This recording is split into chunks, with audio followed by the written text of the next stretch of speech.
Hello friends, welcome once again. नमस्कार। आशा करता हूँ आप सभी लोग अच्छे होंगे। तो जैसे कि इन द लास्ट वीडियो हमने रेगुलेटिंग एक्ट पढ़ा था, जिसमें हमने पढ़ा था कि वॉरेन हेस्टिंग्स को पहला गवर्नर जनरल बना के भेजा गया था इंडिया में ब्रिटिश कंपनी के द्वारा। तो जो वॉरेन हेस्टिंग्स के जो फीचर थे, वॉरेन हेस्टिंग्स के टाइम में जो ब्रिटिश गवर्नमेंट ने एनरोल किए हुए थे, वो मैंने आपको बताए थे। अब 1784 का टाइम था जब पिट्स इंडिया एक्ट आया था। पिट्स इंडिया एक्ट आया था और माना जाता है, जैसे मैंने आपको पहले भी बताया था, कि लॉर्ड कॉर्नवालिस जी ने कहा था कि वॉरेन हेस्टिंग जब आए थे उस टाइम पे भी करप्शन हुआ था, लेकिन आफ्टर 1784 वो जो करप्शन था वो कंट्रोल हो गया था। तो वो कंट्रोल कैसे हुआ था वो हम आज देखेंगे। इस पिट्स इंडिया एक्ट में ऐसा क्या आया था। तो चलिए शुरू करते हैं। पिट्स इंडिया एक्ट, उसके अंदर जो फीचर्स है, क्या क्या उसमें जो रूल्स आए थे ब्रिटिश गवर्नमेंट के द्वारा, वो हम पढ़ेंगे। एग्जाम पॉइंट ऑफ व्यू से बहुत इंपॉर्टेंट है, बहुत क्वेश्चन आते हैं यहाँ से। चलिए फीचर्स की बात करें तो distinguishing commercial and political functions. तो पिट्स इंडिया एक्ट में ब्रिटिश गवर्नमेंट ने कहा था कि जो कमर्शियल अफेयर्स है और पॉलिटिकल अफेयर्स है उनको आप अलग अलग कर दीजिए। जैसा कि मैंने आपको कहा था कि बोर्ड ऑफ कंट्रोल, देखिए अभी ये creation of board of control, तो यहाँ पे बोर्ड ऑफ कंट्रोल बना था। बोर्ड ऑफ कंट्रोल क्यों बना था वो मैंने आपको बताया था कि वो जो ब्रिटिश गवर्नमेंट को लग रहा था कि यहाँ अभी भी कुछ स्थितियाँ सामान्य नहीं हैं, तो बोर्ड ऑफ कंट्रोल बनाया गया। बोर्ड ऑफ कंट्रोल में कितने मेंबर्स थे वो मैं आपको बाद में बताऊंगा, लेकिन यहाँ पे एक बोर्ड ऑफ कंट्रोल बना था। जो बोर्ड ऑफ कंट्रोल मेंटेन करेगा पॉलिटिकल फंक्शंस एंड जो कमर्शियल फंक्शंस हैं उनको मेंटेन करेंगे court of directors. Court of directors कौन थे? जो कि कंपनी के अंदर के लोग थे। बोर्ड ऑफ कंट्रोल क्या था? बोर्ड ऑफ कंट्रोल कुछ नहीं था, एक सुपरविजन कमेटी थी जो कि ब्रिटिश गवर्नमेंट की तरफ से आई थी।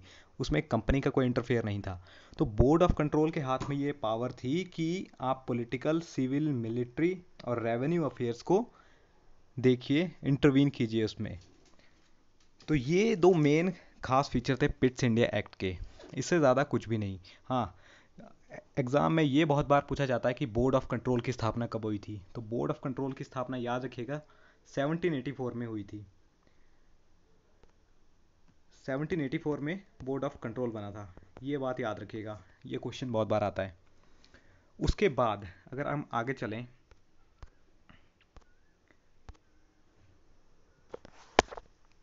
तो यहाँ पे देखिए दो खास चीज़ें हुई थी। फाउंडेशन की अगर हम बात करें तो इस एक्ट के बाद क्या हुआ था कि जो कंपनी की टेरिटरीज थी, जो कि ब्रिटिश ईस्ट इंडिया कंपनी ने कैप्चर की हुई थी, तो उन टेरिटरीज़ को नाम दे दिया गया ब्रिटिश पोजेशंस, कि यहाँ पे अब जो है ब्रिटिश पोजेशन हो चुका है। ब्रिटिश कंपनी का पूरी तरह यहाँ पे पोजेशन हो चुका है, यहाँ पे अब पूरी तरह रूल करेंगे कंपनी वाले, और कंपनी के ऊपर नज़र रखेंगे बोर्ड ऑफ कंट्रोल। तो पहली बात ये। और supreme control of British government on company, जो कि आपकी ईस्ट इंडिया कंपनी थी, तो उसके ऊपर सुप्रीम कंट्रोल था ब्रिटिश गवर्नमेंट का। उससे पहले क्या था कि ईस्ट इंडिया कंपनी वाले अपने हिसाब से रूल कर रहे थे, जो कि मैंने आपको पहले भी बताया था। लेकिन यहाँ पिट्स इंडिया एक्ट में ये देख लिया गया था कि सुप्रीम कंट्रोल जो ब्रिटिश गवर्नमेंट का है वो हो चुका है कंपनी के ऊपर। तो यहीं तक था पिट्स इंडिया एक्ट। यहाँ से सवाल पूछे जाएंगे जो मैंने आपको पॉइंट्स दिए हैं। उसके बाद आता है डिमांड ऑफ कॉर्नवालिस। देखिए लॉर्ड कॉर्नवालिस जी जब आए थे गवर्नर जनरल बन के, तो उनका जो टाइम पीरियड था वो था 1786 टू 1793। लेकिन जब वो आए थे तो उनकी कुछ डिमांड्स थी। ये 1786 का एक एक्ट भी कहा जाता है, डिमांड्स ऑफ कॉर्नवालिस। तो उनकी क्या डिमांड्स थी, कई बार ये भी पूछ ली जाती है एग्जाम में, तो याद रखिए उनकी क्या डिमांड्स थी। Over riding powers over council. उन्होंने ये कहा था कि मुझे कुछ पावर्स दीजिए, मुझे कुछ ओवरराइडिंग पावर्स दीजिए, कि जो डिसीजन मेरी काउंसिल ऑफ मिनिस्टर लेगी तो मैं उसके ऊपर उनको काउंटर कर सकूं। अगर मुझे कुछ लगता है कि यहाँ कुछ गलत हो रहा है तो मैं उस डिसीजन को काउंटर कर सकता हूँ, उसमें इंटरवीन कर सकता हूँ। ये पहली डिमांड थी। दूसरी डिमांड क्या थी कि मुझे आप कमांडर इन चीफ बनाइए। लॉर्ड कॉर्नवालिस ने कहा था कि मुझे आप पहले कमांडर इन चीफ बनाइए वहाँ पे, तब मैं जाके जो है गवर्नर जनरल की डेजिग्नेशन पे बैठूंगा। तो ठीक है, ये जो डिमांड्स थी ये मान ली गई थी। अब आते हैं हम चार्टर एक्ट 1793। देखिए अब इसको चार्टर एक्ट 1793 दे दिया, ये एक्ट आ रहे हैं पूरे ब्रिटिश गवर्नमेंट की तरफ से, तो ये इनको चार्टर नाम दे दिया गया है। तो ये चार्टर एक्ट 1793, उसके बाद 20-20 साल के बाद चार एक्ट आए थे इस तरह। तो 1793 की बात करें अगर हम, 1793 से क्या क्वेश्चन बन सकते हैं। तो पहला, extension of overriding powers to all future governor generals. जो पावर्स हमने अभी पढ़ी, जिस तरह की लॉर्ड कॉर्नवालिस जी को दी गई थी कि ठीक है, अगर आपकी काउंसिल कोई डिसीजन लेते हैं और आपको लगता है कि ये डिसीजन कुछ ठीक नहीं है, तो आप उस पर काउंटर कर सकते हैं, ओवरराइड कर सकते हैं। उसी तरह ये पावर जो है आगे आने वाले सभी फ्यूचर गवर्नर जनरल्स को दे दी गई थी। Next, extension of trade monopoly. ठीक है, ट्रेड मोनोपोली जो British east India company rule कर रही थी, ट्रेड कर रही थी इंडिया में, तो उसकी एक्सटेंशन कर दी गई थी अगले 20 सालों के लिए। अब ट्रेड मोनोपोली क्या होती है? मोनोपोली ये होती है कि अगर मैं यहाँ पे रूल कर रहा हूँ, मैं यहाँ पे ट्रेड कर रहा हूँ, तो इस सामान का ट्रेड सिर्फ यहाँ मैं ही कर सकता हूँ और कोई नहीं कर सकता। तो ये अगले 20 साल के लिए इस एक्ट में बढ़ा दिया गया था कि कंपनी अगर वहाँ पे ट्रेड कर रही है वो वाली, तो ठीक है, वही कंपनी करेगी और कोई नहीं करेगी। हालांकि बाद में ये ट्रेड मोनोपोली एबोलिश भी हो गई थी, वो पढ़ेंगे हम। Commander in chief was not to be member of governor general council. इस एक्ट में कहा गया था कि जो कमांडर इन चीफ होगा, जैसे कि आपके गवर्नर जनरल जी, ठीक है, तो उनकी काउंसिल में उनको मेंबर नहीं बनाया जाएगा।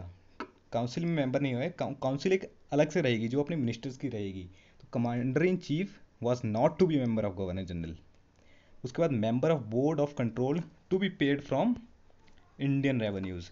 अब जो इंडियन रेवेन्यूज़, जहाँ से वो इंडियन रेवेन्यूज़ कलेक्ट कर रहे थे, तो उन्हीं रेवेन्यूज़ से जो आपके बोर्ड ऑफ कंट्रोल के मेंबर थे उनकी सैलरी दी जाएगी।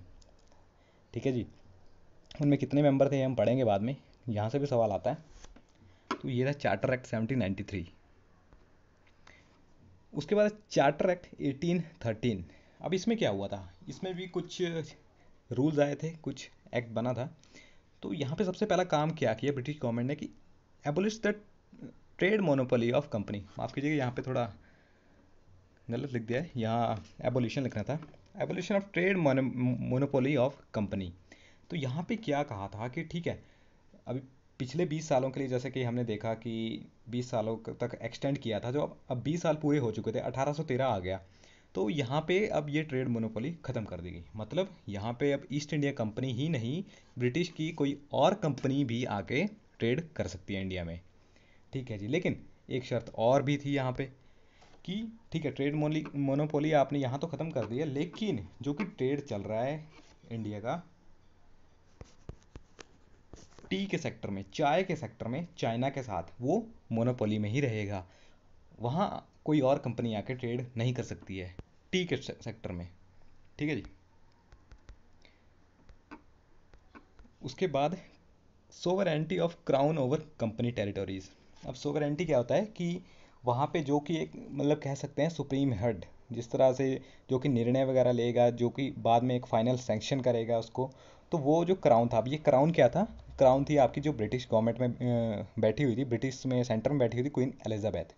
तो वहाँ पे क्या हुआ था कि सोवरेंटी ऑफ क्राउन मतलब कि लोगों को ऐसा बोलना शुरू किया गया था कि आपके जो सुप्रीम हेड है, वो जो ब्रिटेन में बैठी हुई हैं क्वीन एलिजाबेथ जी, वो है, जो कि कंपनी टेरिटोरीज थी उनके ऊपर। उसके बाद Christian missionaries was allowed to enlighten Indian people. अब यहाँ पे उन्होंने क्या कोशिश की कि जैसे कि ब्रिटेन में क्रिश्चियन रिलीजन था, क्रिश्चियन धर्म था, तो उन्होंने कोशिश की कि इंडियंस को भी हम उसी धर्म के अकॉर्डिंग ट्रीट करते चले, उनको इसका ज्ञान देना शुरू कर दिया गया। क्रिश्चियन मिशनरीज, यहाँ से भी क्वेश्चन बनता है कि क्रिश्चियन मिशनरीज कब वहाँ पे एनलाइटन करना शुरू की थी ब्रिटिश गवर्नमेंट ने? तो चार्टर एक्ट 1813 में। उसके बाद आता है स्प्रेडिंग वेस्टर्न एजुकेशन।